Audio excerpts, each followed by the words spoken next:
Oh man, speaking of it being too goddamn hot, I'm taking off my jacket. Hang on. Yeah, why? What is wrong with you? I mean, All right. how really All right. how hot is it in Ireland right now? All right. Because Well, first of all, it's like, hang on. Let me just check the temperature. The reason I have like, kind of light jackets on usually is because I have to get up really early to like walk my dogs and stuff like that. So, it's like 13 degrees when that happens, and it's just like a little bit chilly and like stuff. So, yeah, of um, course. so it is currently in Ireland 17 degrees. That is 17. the hottest it will be today. Oh, what a rotten place! It's 37 here in Berlin. Sweet Jesus. Yeah, but again, I will stand by like some people. I've seen a lot of Latinos that live in Germany complain that heat here, it's like, oh my god, it hits different. Why am I dying when Mm. it's like 30 degrees in Germany? But like, I don't know. I don't agree with. I mean, I'm not Latina, but like, I'm from a warmer place, and I don't agree with that whatsoever. 37 degrees in Barcelona, it's like you're underwater. Like the Yeah. humidity, I would I you're would wet ass- constantly. I would assume like that classic like new world shit that like Latin America has probably more AC around the place, certainly than Germany, but probably even more than But Spain. any country in the world has more AC than Germany. Like literally. Yeah. I mean like it's like a lot of countries like Ireland obviously wouldn't bother with it cuz it's like why? The UK, even though it's like pretty consistent that like the south of England gets to high 30s now in the summer, is Yeah. still just like, yeah, we're not going to do AC though. Yeah. Yeah, Yeah, but Germany does get in the 30s many days in the summer. it was okay for the 7 years I was living there. Everyone insisted that every summer, bar one that I lived there for, was a heat wave, and it's not normally like this. And I'm like, I don't know. It feels like it's normally like this now. Yeah, I mean, yeah, maybe it's been obviously with climate change, but I think the worst part is not fine. Like I literally have a fan just right behind Mm. me, pointing at me, and I'm a fan of fans. Like Oh yeah, I love don't a need fan. AC, just give me a fan, that's fine. But like the fact that there's no AC, I literally tweet or post about this every year. The Hmm. fact that there's no AC in the subway, in the U-Bahn, Yeah. that is the biggest thing. That is insane because we're all sweating. Also, uh, for people that have been in Berlin, there's only like two new U-Bahns. All of them, the others are like from the 70s, I Yeah. swear, or like the Yeah. 90s.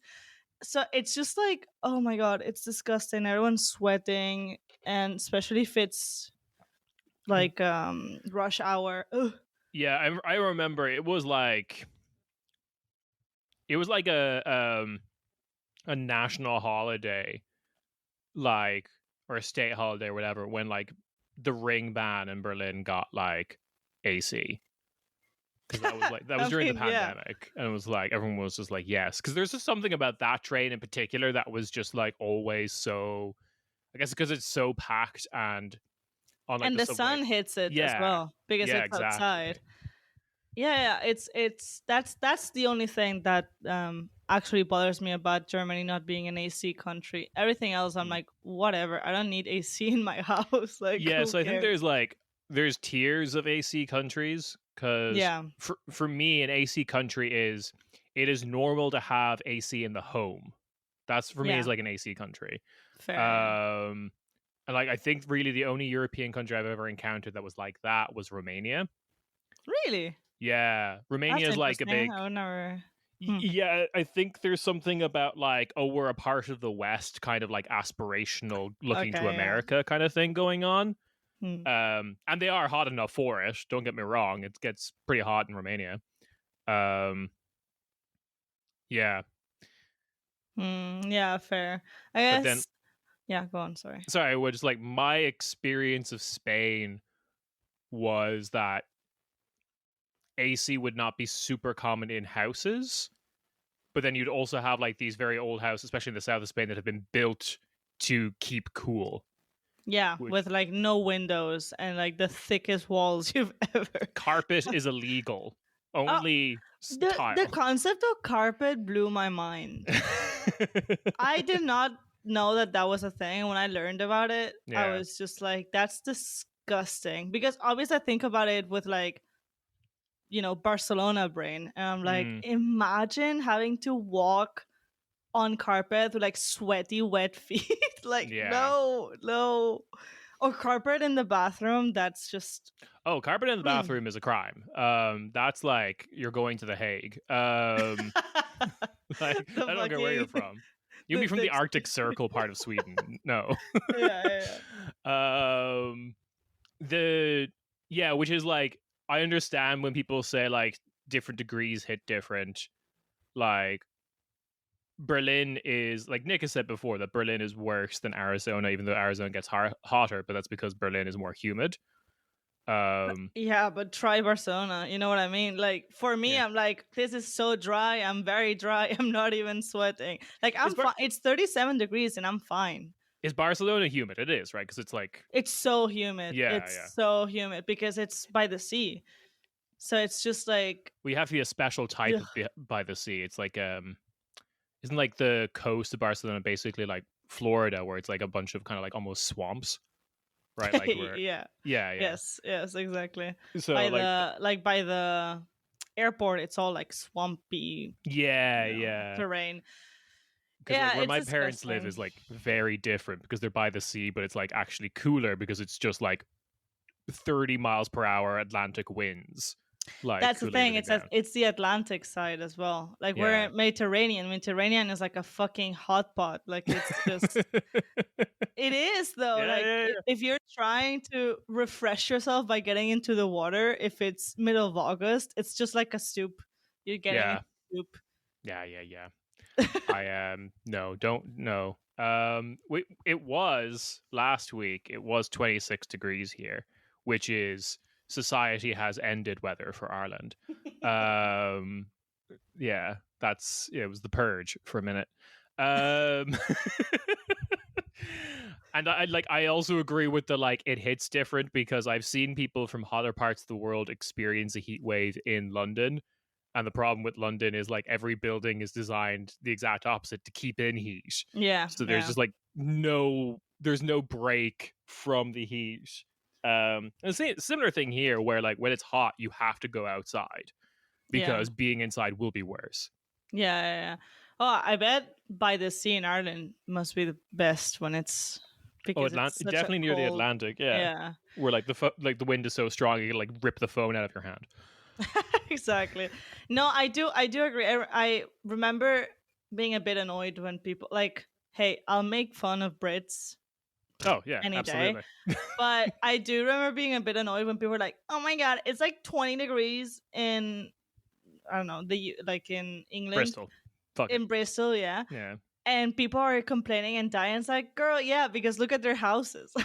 Like, it's what you're saying. Like, they're made to keep the heat in. So, yeah, I do believe they're actually dying. Like, look, no grown, like, late 40s, early 50s man voluntarily has a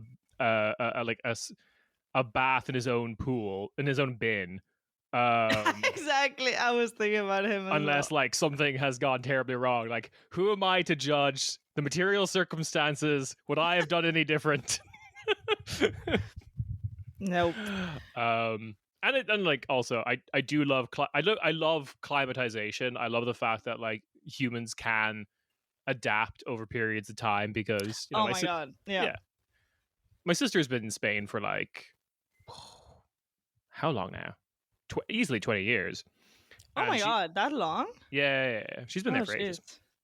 And like she's already like, in the Andalusian winter I'm wearing like a jumper and it's like it's 20 degrees out and I'm wearing like shorts and a t-shirt. Yeah. I've noticed that this last few weeks I went back home and I was dying. I mean, obviously it's because it's humid as well, and I can't deal with humidity in general because I sweat a lot. But Mm. just like the heat, I was just like, I can't do this. And it wasn't even like this bad, but it's just, I don't know. It's the same as when I came here to Berlin, I died in the winter, and now I'm like, oh, this is fine. -10, that's cool. Yeah. Like, okay, This is and normal yeah, and chill, actually. yeah, and I am the basically the tourist going back home in Christmas, and I mean, not maybe not shorts and a t-shirt, but like very thin jacket, like, you know, very thin jacket, and not even like Yeah. a thick jumper. And I see my friends with like their thick jackets. I'm like, what are you doing? It's Oh, yeah, 20 like- degrees. Well, if I go to the south of Spain to visit my family at Christmas, they're like, I feel like my sister, who's been there the longest, is like being nice to me by wearing like a jumper and stuff, because then I see all the like rich Madriders come down for their like Christmas holidays. Oh my god, yeah. Jack Wolfskin coats. I'm like, I'm there in shorts getting churros. I'm like, what are you doing? I can see Morocco from here.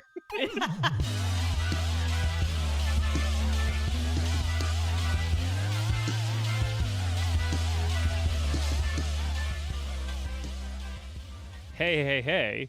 Oh my god. Welcome yeah. to your weekly corner Späti. It is me, Ciarán, and I'm joined by Uma. Hello. We're doing it. Yeah, we hit you with a lot of like anecdotes about like how hot in you know, I was gonna say in Spain, but yeah, mostly Spain. Yep. In Europe, it is at the moment. And you know, we'll talk about that. We'll talk about some other things later in the show, but yeah, first I want to talk about like, you know, climate change. It's still happening. Unfortunately. Christ. Yeah, so we got officially like 46 degrees recorded in Spain. That was the highest temperature for a while recorded. That's in Seville. But then like we also have that record was then broken, I think, like 2 days later in Sicily, in Italy, with a 48.8 degrees. Oh, Jesus Christ. Yeah. For anyone for the Americans listening, I don't know what that is, but just remember that 40 degrees is 100 degrees Fahrenheit. I know that much. I think that's the case. So actually, let's, fuck it. We have the internet. I'm going to check. Let's do the research. Yeah. Research. 49 degrees, because that's basically what it is, Celsius to Fahrenheit. It's 120 degrees Fahrenheit. Sounds bad. For our temperature heads out there.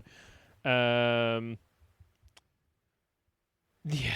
So, it's bad. Italy has issued a bunch of like ordinances being like it's too hot to work outside.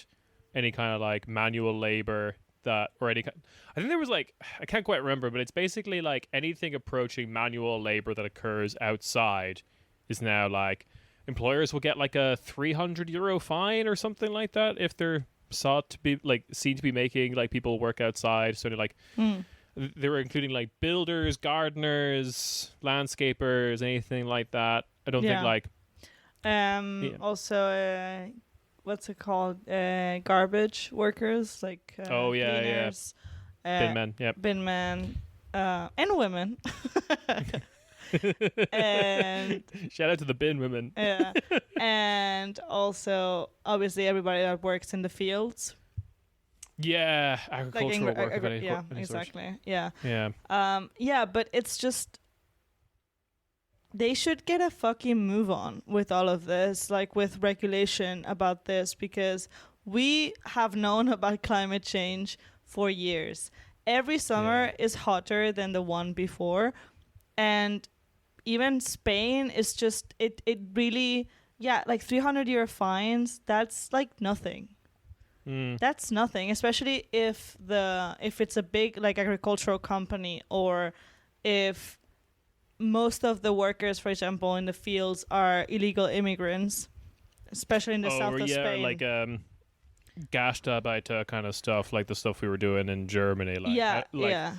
yeah, it's their right to complain if it's too hot outside, but do they know how to do that? Are they given the opportunity to do that? Exactly. Or, they get paid so little, then what is a 300-euro fine to their employer? You know what Yeah. I mean? Like, it's whatever. Some of them have already died as of this summer. 2 days ago, we were joking about this, but unfortunately, a Bin woman in Barcelona died because of the heat. And it's just nothing is being done, really. Nothing substantial is being done about this. Yeah. And it's just clear that these people should not be outside working when this, you were saying heat wave in quotes earlier.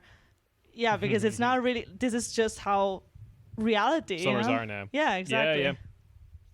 And that's,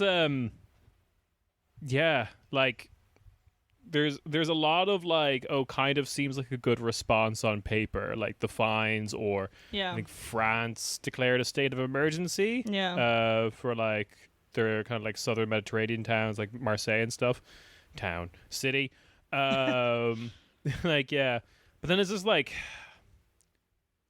I get the paralysis because like, well, no, I don't. Like, I know what's happened here is we had like years of climate change denial, which I do feel like is just like gone.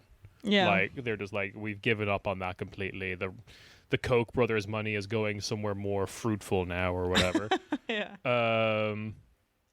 And they're like, but what that did serve to do was delay anyone from like, not even like, people would talk about prevention or keeping within certain degrees Celsius, but even just the like preparing smaller things for like when it does get too hot. Yeah, exactly. Yeah, which there's always been solutions for. People have talked about there's a fancy term for it, but like moving to, so it's like mixed use agriculture or something like that, which is agriculture where like the field that has, for example, like apple trees can also have a crop growing on the ground. Oh, okay. So that, yeah. And that serves the idea being that like while you're tilling or while you're like harvesting the crop that's on the ground, you're covered by the shade of the apple trees. Oh, yeah, okay. Yeah, that makes Like, sense. They're all small things, but it's like, yeah, at this up, point anything is better than what's being done, which is basically nothing. Like the thing I'm thinking about, particularly with like refuse workers, bin men, bin women. What is the uniform? Because like refuse workers usually have like these really bulky thick uniforms yeah. with gloves, and that all serves because like they're dealing with like a lot of shit that could give you an infection really badly. They're dealing with like jagged glass and scrap metal that could like cut you up real bad if you don't have protective gear on. It's like, what does that look like when you're also trying to keep cool? Yeah, but also like, Europe likes to think that they're like the only fucking continent in the world, and that that what's happening in here is just so unique. But there's so many fucking countries in the world that reach easily 50 degrees outside every summer, or not even. So like, just talk to them. Just look at what these people are doing and maybe implement. Obviously, many countries don't care about the workers, but yeah, I was going to say like the cursed version of this is like some sort of like Spanish official being like, we talked to our colleagues over in the UAE, and actually they've they told us to institute a slavery system. Exactly. Yeah. But some other countries are not as evil. Yeah. I think even then the Gulf states do things like all that kind of like bin collection stuff happens before the sun rises, basically. Yeah, exactly. Change the schedules, change the times. Like, just, I don't know. There's things that you can implement and that still make society function and a city function. The Andalusian concept of the siesta encroaches further and further north, basically. Exactly. Yeah.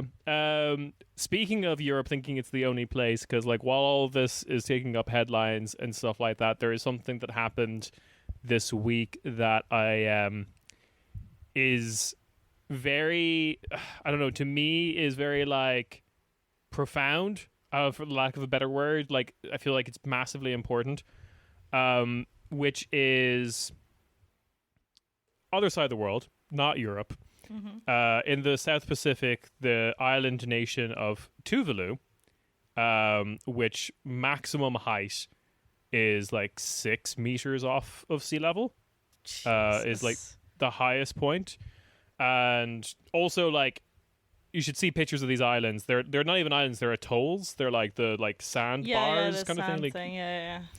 Like you can see pictures of like a neighborhood in Tuvalu, and it's like one house.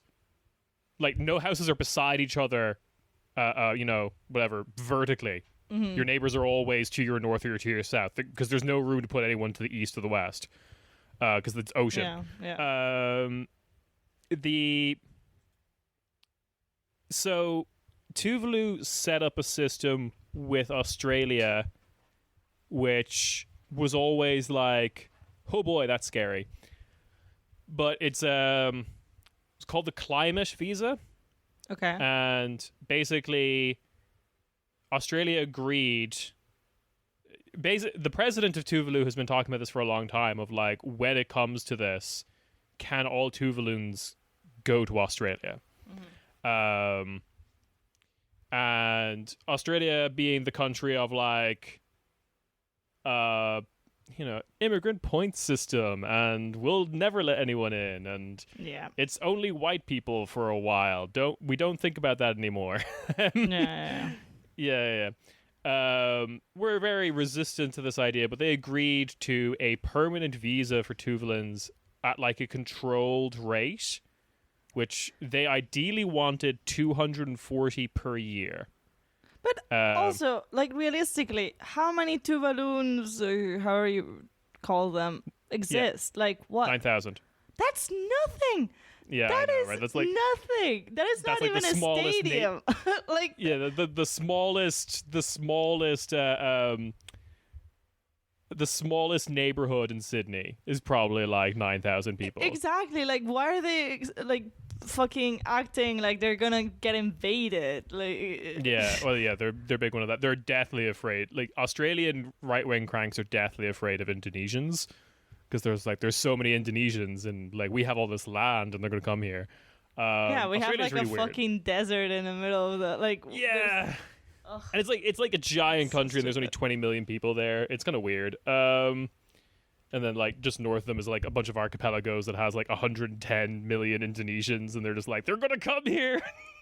No. Yeah. But anyway, the Tuvaluans wanted this system. They were pretty happy with the visa system because it is permanent residency, right? Yeah. It's not like there's nothing temporary about it. It's just like it was meant to be 240 per year, which would mean or 280, sorry, per year. I've got the numbers here. And that would take 35 years to get everyone off the island. And best estimates show that Tuvalu will basically be uninhabitable by 2050. Jesus. Or like civilization as we know it will not be able to exist because that's when like flooding will be so regular that all the structures that are built there now, because they're not built for this, they're not like houses on stilts or whatever, will no longer function. Like the society won't function. And also it's just also thinking that no one will get pregnant, no one will reproduce, no one will have children. Right.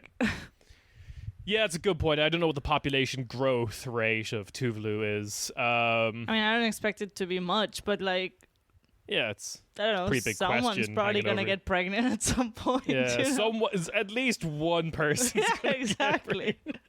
Like I'm not a data scientist, but exactly. So it's anyway. They opened the first year of the applications run because they do it like the idea was we'll open applications seasonally. People will apply, then we'll close applications. Do it again next year. Yeah. All right. 3,000 people applied from Tuvalu. Jesus fuck. A third of the population. Yeah, no shit. Like, I bet they Yeah. must be scared shitless. Like, Yeah.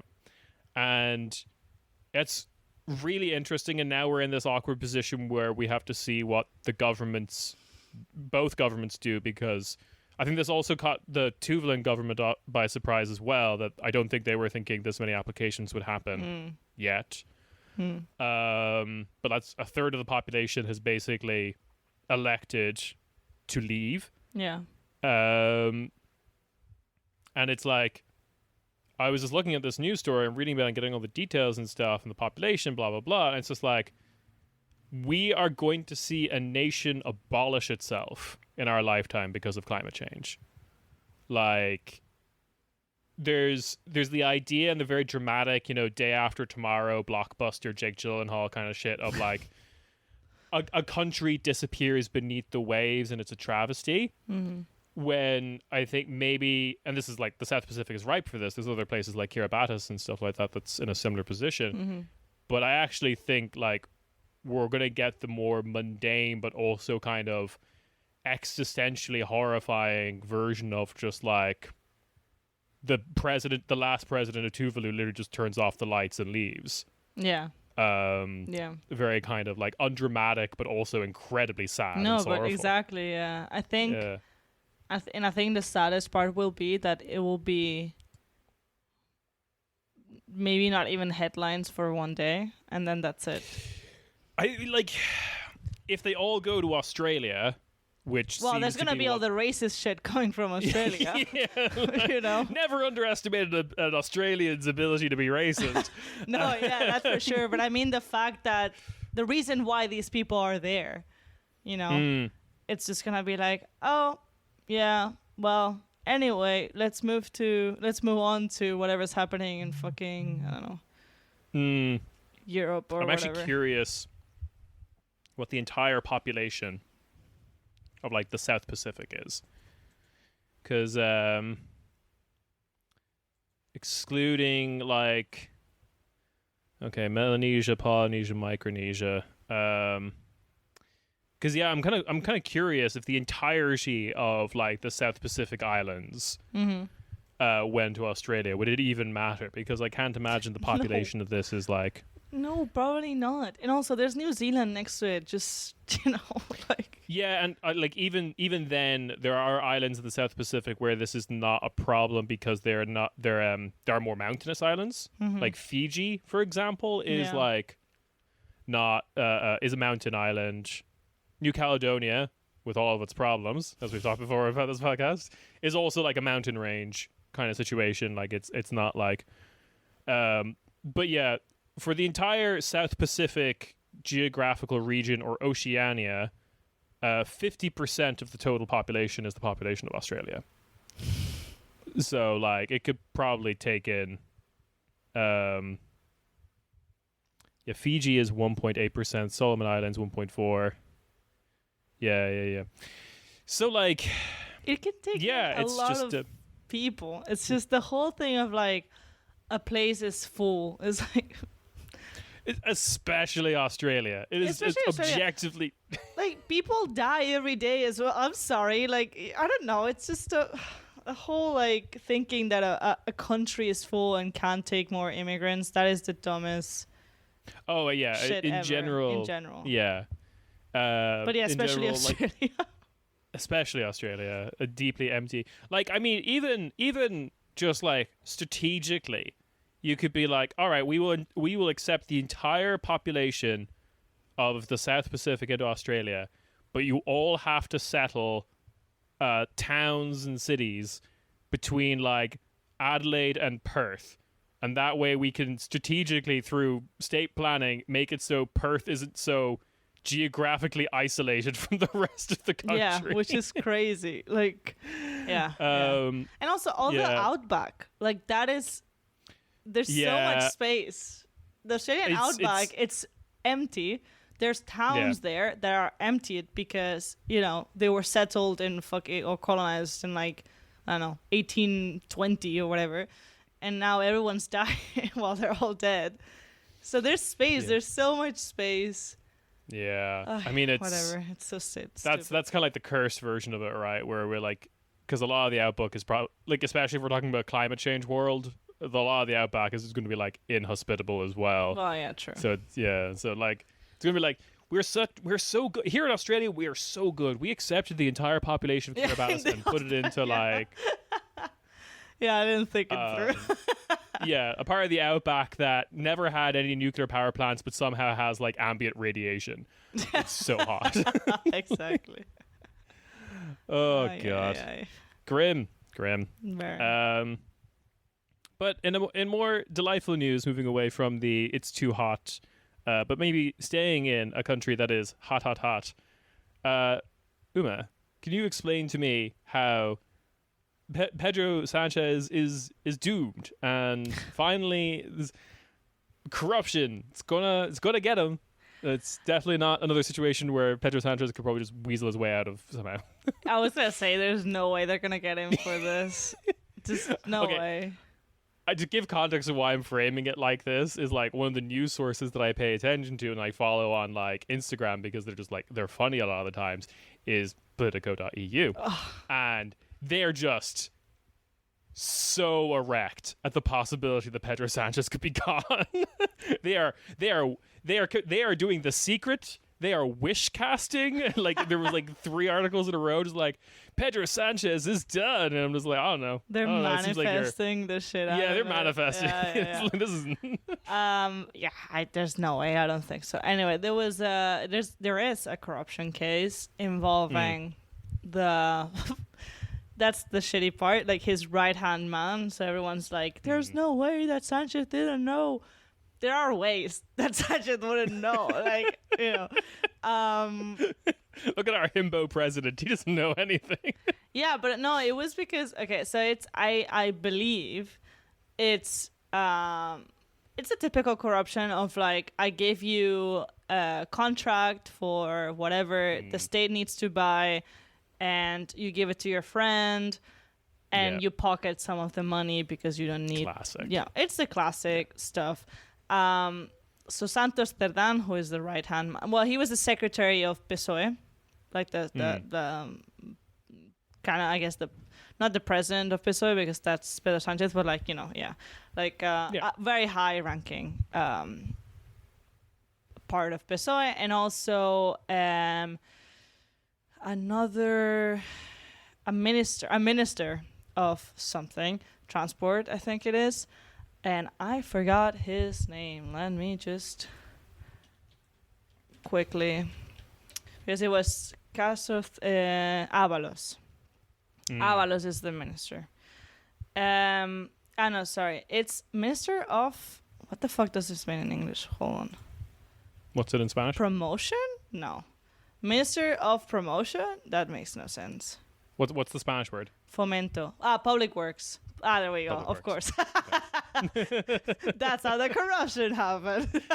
Yes. It's your classic, yeah. public-private partnership scandal or whatever. Yeah. Yeah, exactly. So yeah, these 2 people, and obviously other people were involved, but it's mainly Ábalos and Santos Cerdán that everyone's like, how could this happen? This guy is in government. And the other one is like Sanchez's right-hand man. And yeah, they got caught. Also, for me, the most disgusting part is not the fact that they stole, which is obviously disgusting. It's the fact that like there's WhatsApp messages between them and like some other corrupt guy talking about sex workers that they would hire, and in such a way that is just the most disgusting shit you will ever read. It's so dehumanizing and so disgusting, like just talking about like the, what the sex worker is like quote unquote good at and stuff like that. Jeez. And this is coming from people that are in a supposedly self-proclaimed feminist party, right? PSOE is always like, we're so feminist, we're so leftist, and then you have these people there. Sanchez and everyone else in the government has said that they had absolutely no idea that this was going on or that this happened. Do we believe them? I don't know, whatever. It could be true. I'm not saying like, could be true. It's not possible. Could be possible because there's nothing that ties it to Sanchez besides the fact that these people are who they are. But, you can be corrupt and like you can be a serial killer and your wife doesn't know. You know what I mean? Like, it's just, it is not impossible that Sanchez didn't know. And obviously this has been a huge scandal. The right, like Vox and Pepe are like, coming over this. Also wish casting. Yeah, exactly. And then the problem is, and why Politico and all these people are saying, Sanchez is finished, is because obviously Sanchez is governing, like in power, because of coalitions and pacts with other more leftist parties in parliament, like the Catalan and the Basque parties. So they were the ones that were like, okay, what the fuck happened? What the fuck is going on? You need to promise that you had no idea this was going on. And they had meetings, and apparently they all believed Sanchez. They also had discussions in the parliament, and and like Rufián, who is a Catalan politician, he just like, he pointed at Sanchez and was like, don't make us choose between like amateur corruption and like premium corruption, and he just pointed at like Pepe. It is really just like, I was like, Pedro Sanchez's right-hand man did a public procurement scandal. Guess we have to go to Feijóo and his fucking coke smuggling friend. That's the thing. Like everyone's just saying you are nobody to Feijóo, and even like to what's fucking, oh my god, the Vox guy, whatever. Brain fart. Abascal, thank you. Yes. They're just pointing at them like, shut the fuck up. Like, why are you talking? I mean, it's the ultimate. Like, it's really funny that Vox and Pepe are like really, relishing in this moment and not realizing still how much their last campaign has really fucked them. Because it's just like, now the coalition will collapse because the regionalist ethnic minority representing parties will back out. And it's like, well, no, they hold all the cards, so they'll probably go in and be like, hey, Sanchez, cop the fuck on. And two, they like won't ever side with you because you just campaigned on, hey, aren't Basque people kind of gay? We should kill them all.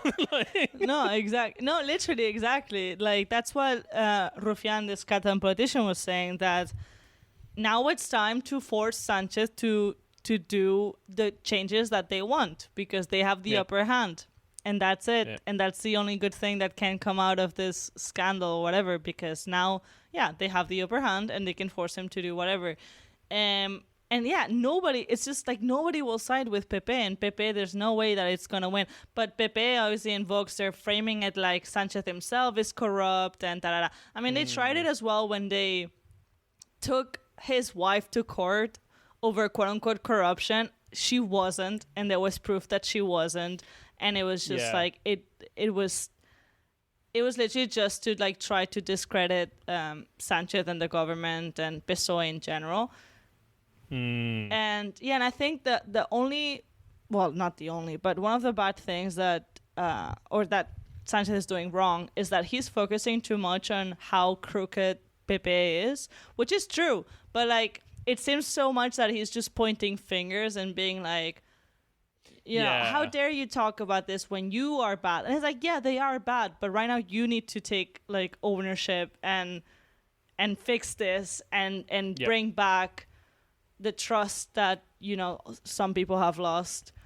Action is required. Like it is really funny because you one of the things that I think you've basically alluded to that is very true of how like Vox and Pepe in opposition have been acting is just like, oh look, this new scandal.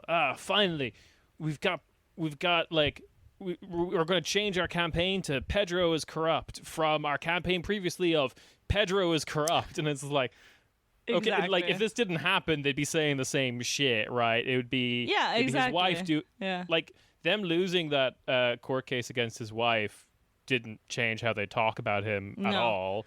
No, or about his wife still, and she's like a professor. Like she's not even in politics, you know. She's just there.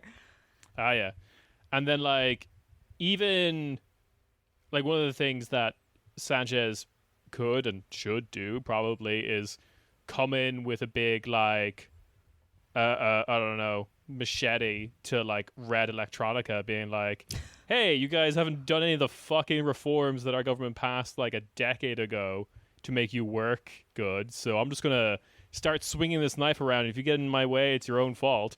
No, like, honestly, yeah. And they can attack him for that, even though they would never in a million years do that. They'd be like, if Pepe was in charge, it'd be like, it's so cool, Red Electronica kind of operates as a private company, they should do that more. Yep. Yeah. So they're going to attack him over that as well.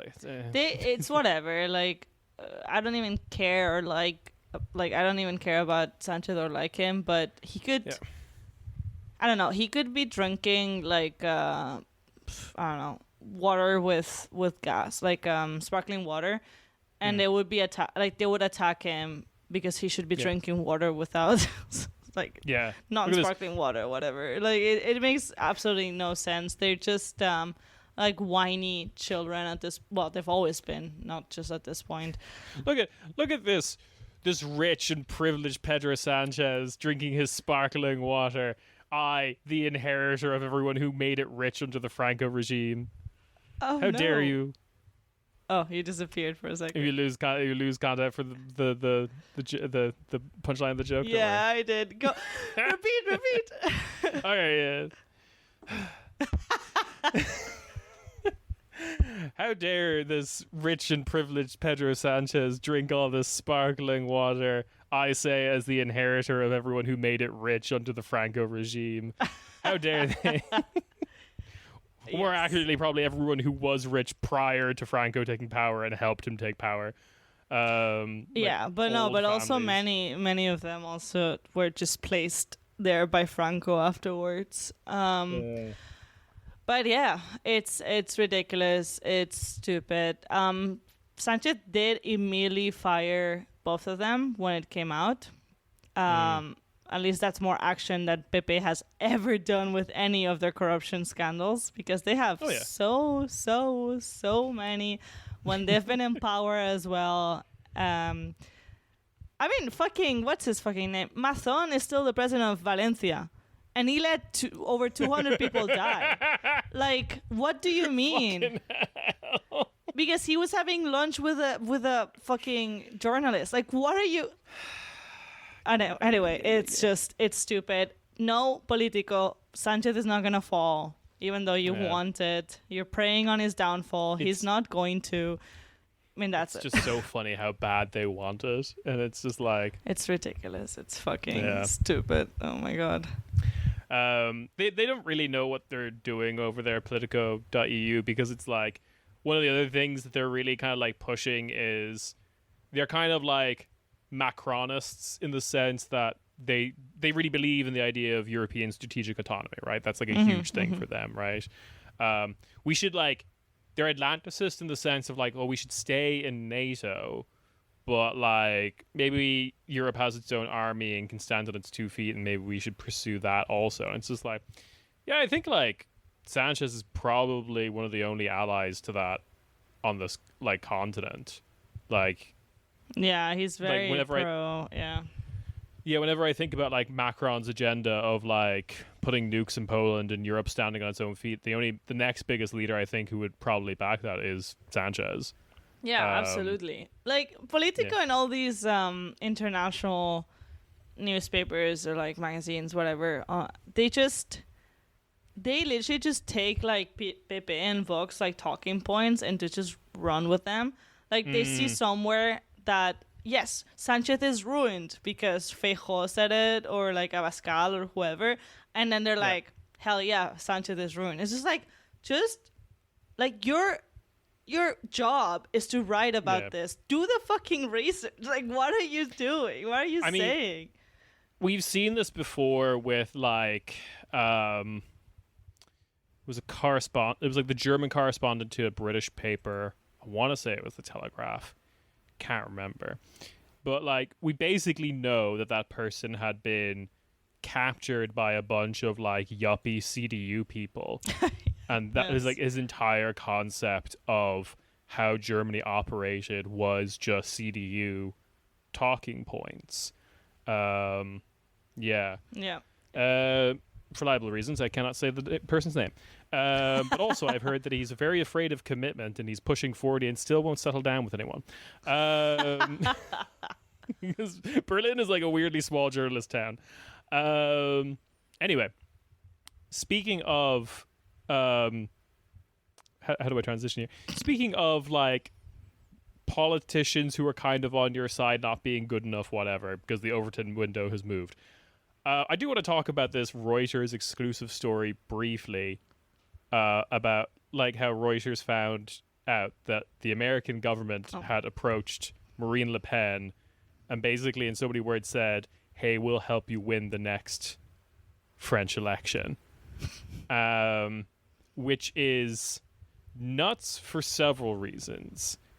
Reason number one, I'm not going to... I know Uma's favorite reason. We'll leave that to last. Reason number one is just like how brazenly they're doing this. That's always funny. So we kind of know that they do have an agenda with the continent of Europe and like are willing to put their thumbs on the scales. Reason number two that I find like kind of funny is also this kind of open admission that Macronism, for all its horrors, which there's a lot, like I think this week or last, Macron basically announced he was going to like start deporting a bunch of people. Like it is bad, but like it is, you know, proof that even that is not good enough for America. They're like, no, this is insane left-wing blue hair nonsense. Emmanuel Macron. Yeah, so that's upsetting in its own way. But probably the third reason that I find that I know you find funny and I also find funny is that she said no. Oh, I think that's the funniest part, though. And this is, I'm pretty sure her saying no is why we know about this. Is why this like story has like managed to go public. Because I'd imagine Reuters' source on this is probably someone in Rassemblement National. Yeah, for sure. Yeah. I think it's hilarious. I think like even like how she could have had the whole world basically at her, like the amount of power, no, just the amount of power and money that the US has, and she just turned it down because she hates Trump that much. Like that is so funny. I think there's there's two things that I think probably goes into, there's two things that probably helped her make this assessment of like I shouldn't accept this help. One is that the European Council of Foreign Relations, which is like this think tank that do a lot of surveys and stuff, I have a problem with how they conduct surveys. I think they fall into the trap of like fetishizing quantitative data and never ever doing qualitative data or whatever. It's the whole thing. But they did do pretty decent like survey recently about attitudes to America across I think 8 or 10 EU countries. France was included.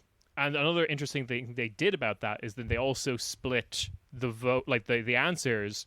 They asked the respondents like, "Oh, who did you vote for in your country last election?" Oh, that's interesting.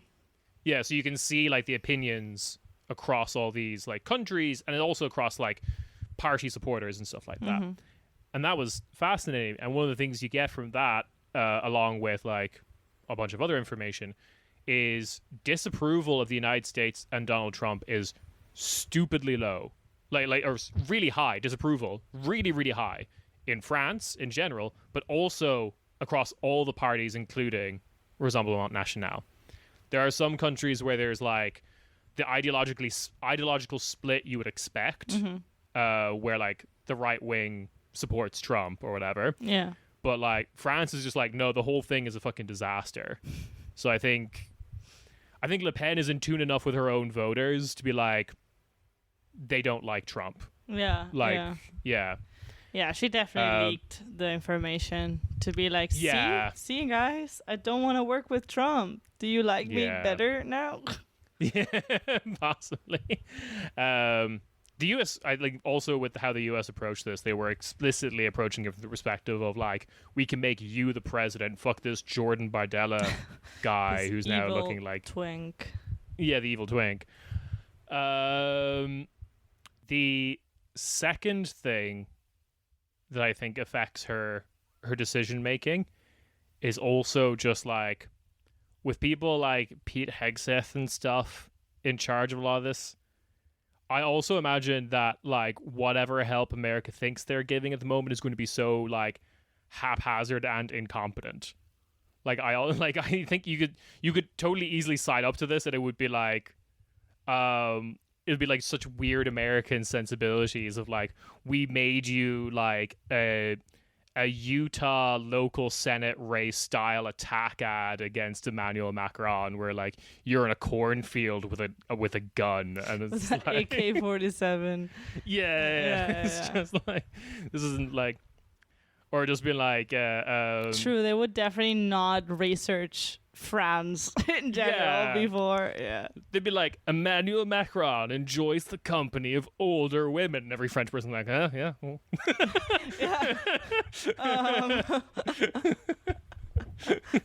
Yeah. See as no attractive older woman can show you the ropes, how you say.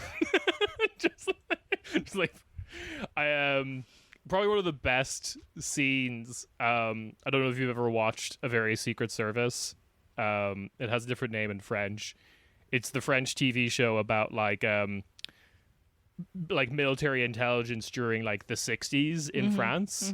And it's like taking the piss as like, you know, the like Fourth Republic is basically falling apart. There's like the third episode. I think I know which TV show it is. Yeah, the third episode is them just sitting at a cafe in Algiers being like, what are you talking about? Of course Algeria is France. It's just like things are blowing up around them.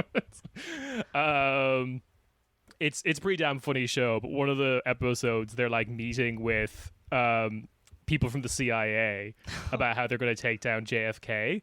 And it's just like, and we're like, they're just like, you know, speaking terrible French with an American accent, be like, we have compromat on him. He enjoys the company of women who aren't his wife. And all the French guys are just like, oh, yeah, and that's it.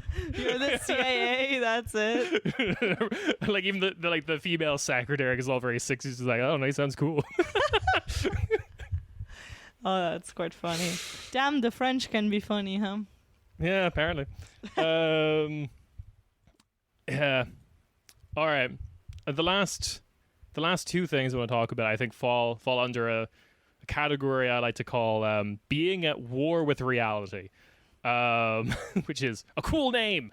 But I think it's the best description of what I've seen from both of these events, which is the Pride Parade in Budapest that happened over the weekend because it was Pride, and also media reaction to the performances of Kneecap and Bob Vylan at Glastonbury this week. Unclear about when Glastonbury happens. The week. It was like Thursday to Sunday or something like that. I don't know. Oh, right. So, for anyone who didn't see, let's start with the first one, which is Pride in Budapest. Pride was being organized in the city of Budapest by their mayor, who is a one Hungarian Good names. luck. Gregely? Sure. Gagerly? Gregely? No. I'm going with Gregely. Sure. Gregely Kretsoni. And he's the mayor of Budapest. He is not in Fidesz. He is a Green Party. Párbeszéd, I think is the Párbeszéd. Is the name of the party. Obviously, they are part of the kind of like broad opposition to Orbanism that exists. But he was the one organizing this Pride Parade. It was very successful. It was about 200,000 people. This way, it was legally classified as an official town gathering protest. So it was like, it would have been, I mean, Orban is above the law basically in Hungary, but it was like safer this way because then it was like an official thing instead of being organized by like, you know, LGBT plus organizations like NGO or something. Yeah, exactly. Yeah, so cool. So like it basically becomes like a municipal action rather than like exactly. Yeah. Grand. So that happened. The attendance is very high. I think higher than a lot of people expected. 200,000 people. Yeah. 200,000. Yes. And based on how Viktor Orban and his like weird tendrils, because we've talked about this in the podcast before, but they have their GONGO, government organized non-governmental organization, the MCC, which is it calls itself a university. It's not. It's just like the worst people with the worst opinions that show up on Euronews talk shows. Yeah. Or write guest articles for Politico. Like, it's weird how influential MCC is, because it mostly focuses on Brussels. But it is just like Orban's thoughts, Orban ideology thrown out into the ether. Yeah, for sure. And it was funny watching like all of his various apparatchiks react to this, because I think this is probably the first signal they've had in a while that they're losing grip over the country politically. They tried attacking the parade and wanted to cancel it based on a classic homophobic, transphobic term, which is, you know, we need to protect children. That didn't really work. The parade went ahead. And then they just kind of, like, after the parade happened or while the parade happened, they completely lost their fucking minds, because this mayor of Budapest seems to have gotten off scot-free, or at least in the meantime, because, like, they're now trying to build the narrative that the EU organized it as, like, a color revolution. That it was all, like, international people instead of Hungarian people as well. Yeah. They can't fathom the fact that not everybody in Hungary is a Fidesz voter, or like, and increasingly not. Specifically in Budapest as well. Yeah. Like, yeah, the mayor is not part of Fidesz or anything related to it. It's part of the opposition. What the fuck did they think was going to happen? And like the most progressive town in their country. Yeah.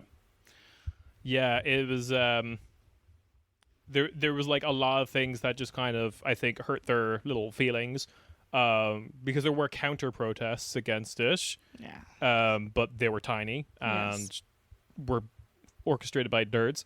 And then, like, at the same time, the attack ad of it was all the EU, and it was all like foreign nationals or non-Hungarians with huge brackets around that necessarily sometimes. That doesn't seem to be gaining traction with anyone of note. So we're pointing out that they are not Fidesz as a party is not doing well in the polls right now. The Peter Magyar's party, which I've forgotten the name of, is polling higher than them. Which is hilarious because his last name means literally Hungarian. It's a really common name in Hungary, but it is funny. It's like, you can't accuse this man of not being Hungarian. Yeah, and even though like various people in the Brussels bubble, various people who've always been opposed to Orban are seizing on this moment as this like crack in the armor to like kind of strike Orban, even with all of that and like all the support it gets from Brussels bubbles, EU weirdos, like the head of Renew was at it. The like centrist European grouping that like Macron effectively made. Oh yeah. That like FTP and Ciudadanos would have been a part of, kind of thing. I know, right? Rip. But like even those fucking nerds showed up to give it support, kind of thing. And even though that is happening, the most bullyable people on this continent went and gave support to Budapest Pride. Even that isn't enough to like try build the false narrative that it was all the EU's doing. Yeah. Like even that's not helping the Orbanists paint this message effectively. No. I mean since the day of the banning of Pride, the mayor of Budapest was like, we're gonna go ahead. Like, we don't care.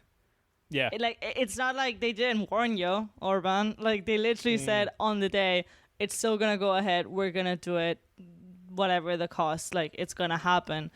And there were protests every day. Well, not every day, but like the same week that it was banned, there were massive protests in Budapest against this. And there was also even like it was quite funny, a grey parade instead of Pride, and everybody dressed in grey and white and just like very sad clothing, and it was also thousands of people, and they were protesting against this ban.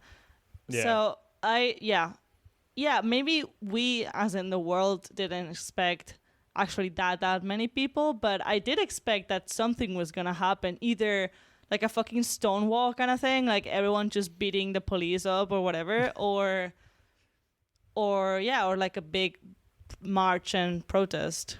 And it happened. And now it did. And now they're scrambling for like excuses as to why it happened. And no, we can't have that many LGBT plus people in the country. Like, that's insane. It has to be EU imported people. I mean, I think that's even like part of the existential crisis for them, because like of that 200K, that wasn't entirely LGBT. No, people. Exactly. Many, allies. Yeah, it was straight Hungarians who were like, "Hang on, this is stupid. Yeah. Fuck you." Yeah, just looking at it, Peter Magyar's party, TISA, I guess is how you pronounce that. TISZA, and I know SZ makes a S. They've been beating Fidesz and steadily growing in the polls since the beginning of the year. They have been Peter Magyar has done in the past few years even really, really big rallies.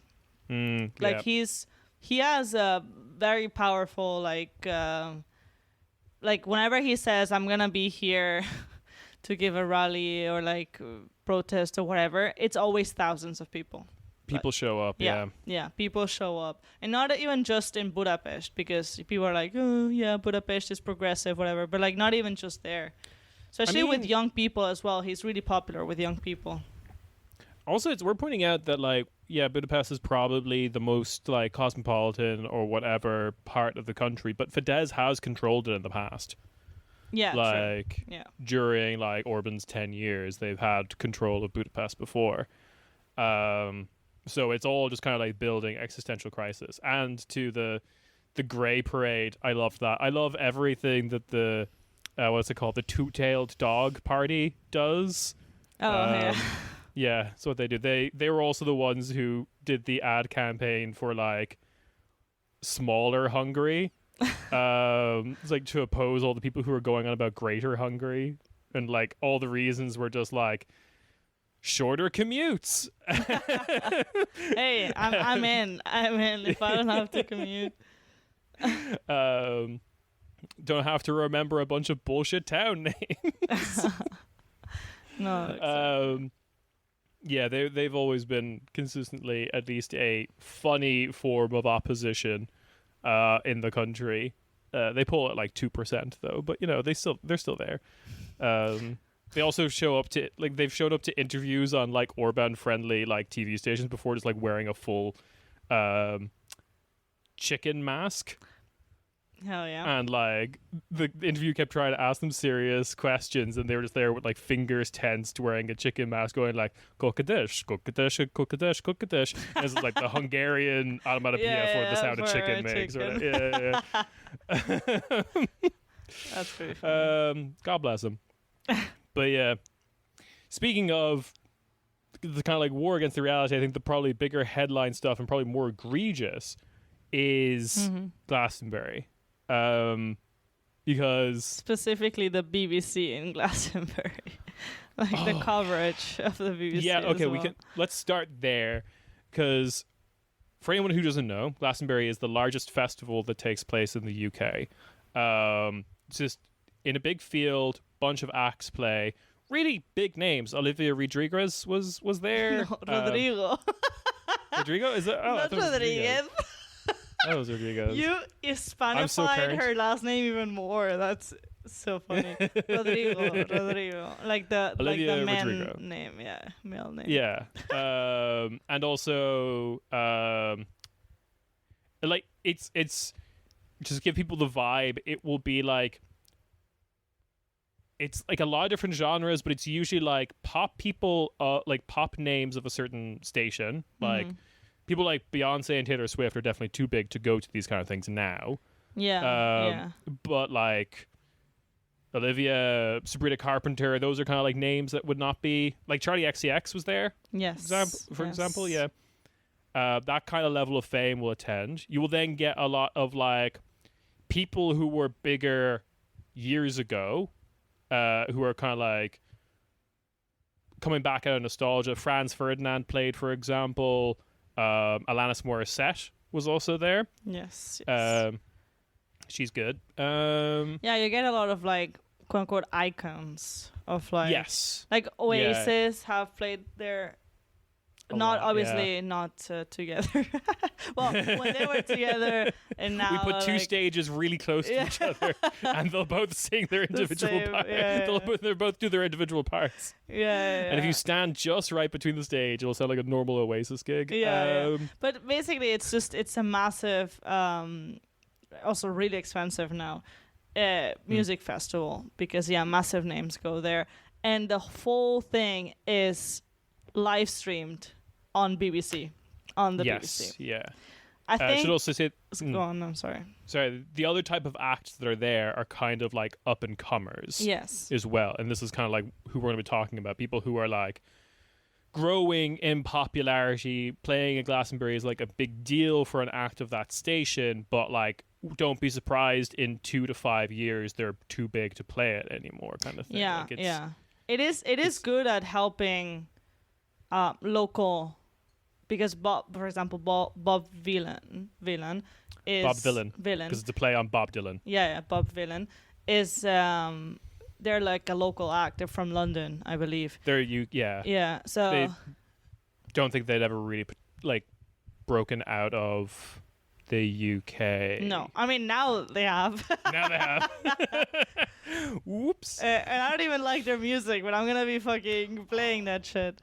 I do like Bob Dylan stuff. We Live Here is a great song. I'm gonna great song about what it's like to be a person of color in the UK. So that's the thing. I love the lyrics. I'm like, hell yeah, messaging, amazing. People need to hear this. But I'm just like, this is not the kind of music for me. That's fine. There's something for everyone at Glastonbury, right? That's true. So the BBC does stream all of it. It's all kind of like available on the BBC iPlayer theoretically. But the BBC, as they increasingly become just like an arm of the state, rather than like genuinely impartial as they purport to be, decided not to air Kneecap's performance at Glastonbury. There was, and Glastonbury, like, again, going to my whole like the government and media consensus is so aggressively out of step with the like with normal people, in this case British normal people, with the reality. with reality, because one of the things that happened prior to this is a bunch of big wigs in the music industry signed a letter saying like Kneecap shouldn't perform for insane Zionist reasons, and sent that to the management of Glastonbury. Yes. And then the management of Glastonbury just leaked it. Ha! Good for them. But it's also because Liam, who is Mohara in the trio, in Kneecap, he is it Mokara? No, Mohara. He actually is on trial in England. Yeah, that's the other context. Yes. Yeah, that was before. That's also why the BBC was like, we're not airing these people because we're not. Yeah, because Liam Mohara is on trial because he waved a Hezbollah flag. Yeah. In a gig in London like 2 years ago as well. Like it was like ages ago. And for some reason, surprise, surprise, they press charges now. Oh, yeah. And he went to the first hearing I think it was like the 13th of June or something like that. Thankfully, he wasn't arrested because they could have easily have just put him in jail awaiting trial or whatever. And then the second hearing is sometime in August. I can't remember the actual day. But yeah, so already, plus all these people asking for Kneecap to be dropped, the BBC was like, oh, okay, well, we're just not gonna, since Glastonbury is not dropping them, we're just not gonna air their set live, like with every single other big name. And then shit went down at Glastonbury, of course. Yeah. Just to the letter of people signing saying like, oh, they shouldn't be allowed to perform. One of them, I believe, was it was the manager of another Irish band. I want to say Lancome or something like that. No, that's impossible. That's impossible because one of the Lancome people has a child with the manager of Kneecap, so that's impossible. No. So the full story is, I can't remember who the band is exactly. It might be Lancome, it might be someone else. But it was their manager signed it thinking it would be anonymous. It was only meant to be an email to the Glastonbury management. And as soon as it was leaked, the band fired that manager. That would be insane though, because if it's Lancome, like the woman, I forgot her name, but the woman in Lancome literally has a child with Kneecap's manager. Yeah, but like that's the thing. The band is sound. It was I know, but that would be crazy that they had like a Zionist manager this whole time. Might have been someone else. Might have been who's the big post-punk one that I keep forgetting? Fontaine's DC? Oh yeah, it might have been Fontaine's DC. It might have been their manager. But yeah. Basically, like a bunch of people signed this letter thinking it would be anonymous, and now they are getting personal consequences and career consequences because some of them were managers and producers, and the bands who worked with them are actually no, fuck you. We know your name's on that list now of people who wanted Kneecap not to perform. Yeah, I'll have to come back to you on that one because I've forgotten the band name. Yeah, I can't find it. Yeah. Anyway, so probably not Lancome, someone else. Yeah, I assume it wasn't Lancome, but yeah. So BBC then decides not to live stream Kneecap's gig, so they go to live stream instead Bob Vylan, oops. Because then Bob Villain leads a chant as not at all surprising for anyone who knows Bob Villain's like oeuvre of music. Yeah. The singer leads a chant of, because that's not Bob Villain. Bob Villain's the name of the band. It's duo, two I people. guess. Yeah. Exactly. Everyone who's getting angry is like, how dare Bob do this? Like, I think their names are actually, both of them are called Bob. That's the thing. Like one, really? one is Bob and the other is like goes by Bob because I don't know. I looked them up and I was like, wait, there's two, and wait, they have the same name. Like, what's going on? Because there's the rapper, the singer, and then the other one's just doing music. So yes. Yeah. So everyone just naturally assumes it's a solo artist. Anyway, they cut to Bob Villain. Bob Villain leads a chant of death to the IDF. And now all hell breaks loose. All hell breaks at the BBC. At the BBC, but also British establishment media writ large. Everyone, even fucking Keir Starmer was saying shit about it as usual. Just shut the fuck up, man. But but it's also just like a part of this is like, how am I meant to take this country seriously as it starts multiple rap beefs? Like, this is not a thing a country should do. Like, build trains. Conquer India. I don't know. Not again. Not again, but it is just very farcical of like, this is the country that conquered the world, that like colonized North America, yada yada yada. And now they're just beefing with like not even that famous rap or whatever pop and they demand you take it so seriously as well. I know. They're just truly so like grief stricken and so serious, saying they're calling for the death of Jewish soldiers. It's like, no, that's not the point. No, not that's really. not the point though, is it? I think so how this is getting talked about after the fact is very interesting. The British media establishment has set sight on three people in particular. One, the witch hunt against Kneecap continues. Because it's very funny how some people are talking about this.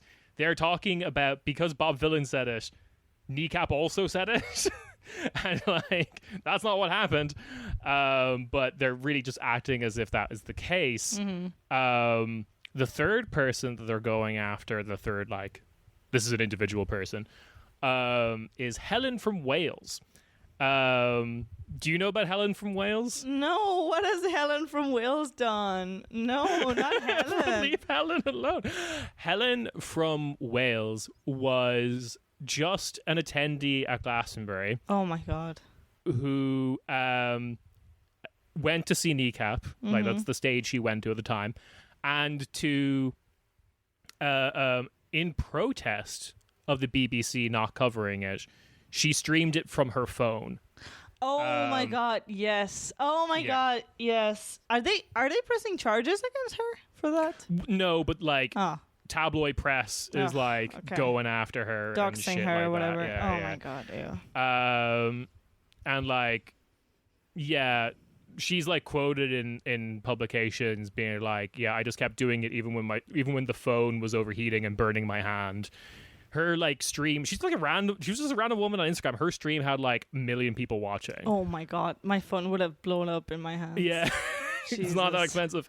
And then like, and also the nice thing is Kneecap has basically said like, you get free entry to any of our gigs whenever you want. They're just very, sweet.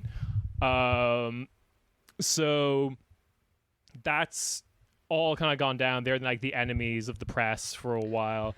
And then like, it's so ridiculous. I mean, firstly, they've always been the enemies of the press because they're from the north of Ireland and they are proud of being from the north of Ireland and they hate England.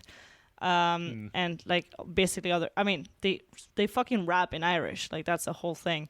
Yeah. So it's always been like, and they've sampled it in songs, like just like, Irish nationalist trio kneecap. Also, they always say duo, and there's 3 of them, which is hilarious. But so there's always been that side, but now it's been made more international because of the Palestinian cause. It's more, there's more international solidarity. I mean, I think that has always been the issue with like the British terrorism law, which is just vibes based. So yeah, no, exactly, yeah. And but also the issue with just like being the enemy of like British establishment, and like when this terrorism law gets applied to you and stuff like that is like the real sin, more than being like a Fenian or whatever, is you're popular. Yeah. Like, yeah, kneecap have been around for a long time. I think a lot longer than people realize. Yeah. Because they were making it big even before like October 7th, for example. I think like the movie was in production before like October 7th happened. Yes. And I've seen them live before October 7th. Like they've been popular for, at least that's the thing, in Ireland for sure. They've been very popular for ages. I think their first EP came out when I like left Ireland. Yeah, like, they've been active for like at least 10 years. Yeah. But now it's not, and I'm sure their politics on Palestine had basically been this the whole time. It's very like default politics for people in Ireland, especially people from like Irish Catholic communities in the north. I don't think this opinion is a new opinion for them, but like they have just gotten to a certain threshold of popularity that now they are attacked. Again, probably the same with Bob Vylan. Bob Vylan's been around for a while. Bob Vylan has been saying equal stuff. Like one of Bob Vylan's songs opens with "Fuck the Queen, we don't love her anyway. She killed Diana." Okay, I might have to give him another chance. I believe that's England's Ending is the name of the song. Yeah, okay. But Bob Vylan is, like, as a group, have always been incredibly vocal and said stuff that definitely like pushes the edges of like acceptable opinion in the island of Britain. And it's just like, but now you were on stage at Glastonbury and people saw it, and too many people saw it in your whatever. And now we're going to come in with the hammer, because the police are investigating both of their sets now, supposedly. Yeah, there's been a criminal investigation opened by like the Devon and Somerset fucking police or whatever, because it's where Glastonbury is. I know, but it's also just like, no, shut up. It's like a fake. It's a fake police force. It's like it's when you find out like the American Department of Fisheries technically has like a SWAT team. It's just like, yeah, no, exactly, like whatever. Yeah, I don't know what the fuck, like. They're I hope they're most likely gonna drop it, because realistically, what can you do? Like, I mean, well, no, they're gonna bring them to a hearing at the court or whatever, and it's just gonna be dropped because, like, what the fuck? Yeah, I think this is. But many other acts that like it's specifically the death to IDF thing that like triggered them so much, because CMAT, also Irish, also said Free Palestine. There were Palestinian flags everywhere you looked in the audience. Not even at like the cool acts like CMAT, Kneecap, or Bob Vylan, but like everywhere there were Palestinian flags. In general, I think this is one thing that the media reaction in particular is just deciding to selectively ignore, is like, yes, Bob Vylan did lead a chant of "fuck the IDF," or like "death to the IDF," sorry. Do you know who else was chanting in response? The most normal people in Britain. Going to Glastonbury is the most basic shit you can do in the UK. It's like there was a meme of like quote unquote like normie England, of like having a white and grey house, loving Glastonbury. Yeah. Yep. It's basically like, Don't Talk to Me, Love Island is on. Exactly. Like with all the love in the world, but that's just the most basic kind of normal person in the world. Yeah. And these people are like singing back to you that maybe you, as the PM or as the media, the biggest like media in the fucking country, you have to take a look at yourself and be like, oh, wait, normal people are not insane. Yeah, They're not it's insane Zionists like we are. Oh, okay. it is fascinating to see them scramble, because I think it is them the reason they're acting weirder and weirder, to put it lightly, I think is because they realize they are losing the culture. Yeah. Because this has been present in the UK for ages. Like, whenever people in the press would try to do a vox pop about, like, you know, like there was this huge trend in the UK, particularly after the pandemic, like when things opened up again, of doing like park runs or fun runs. Like everyone would go to like the local park and it's just a bit of fun kind of thing. Let's all just get out and run together and meet people, blah, blah, blah. And then it became like a weird culture war thing about like trans people being identified by their like sex at birth or whatever at the fun run. And like everyone in the studio is taking this like, yes, very serious. We have to debate it. I just have concerns, yada, yada, yada. And then they would do vox pops, people at fun runs being like, I don't know, mate, it's just a bit of fun. I don't really give a shit. And it's just like they didn't realize then that they were out of step with the culture of like what British people actually thought. And then like now they're just getting it shoved in their face probably more aggressively. Yeah.